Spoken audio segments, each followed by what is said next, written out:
పుంజల గ్రామ ప్రజలకు నమస్కారాలు.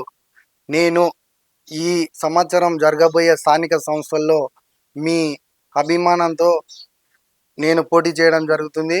మీరు నాపై అభిమానం ఉంచి అత్యధిక మెజార్టీతో ఉంగరం గుర్తుపై ఓటు వేసి నన్ను బలపరచవలసిందిగా అందరికీ నమస్కరిస్తున్నాను. ఊర్లో చాలా సమస్యలు ఉన్నాయి. రోడ్డు సమస్యలు కానీ, సీసీ రోడ్ల సమస్యలు కానీ, డ్రైనేజ్ సమస్యలు కానీ, ముఖ్యంగా స్కూల్లో వాటర్ నిలవడం వల్ల స్కూల్ పిల్లలకు చాలా ఇబ్బంది అవుతుంది. ముందుగా నేను గెలిచిన వెంబడే స్కూల్ సమస్యను తీర్చడానికి ముందుకు వస్తున్నా. అదేవిధంగా ఊర్లో సీసీ రోడ్లు, డ్రైనేజ్ సమస్య ఉంది కాబట్టి నేను మీ ముందుకొచ్చి మీరు చెప్పిన విధంగా గ్రామ అభివృద్ధికి సహకరించి గ్రామ అభివృద్ధికి తోడ్పడతానని మీ అమూల్యమైన ఓటును నాకు వేసి అత్యధిక మెజార్టీతో గెలిపించవలసిందిగా అందరికీ నమస్కారం తెలియజేస్తున్నాను.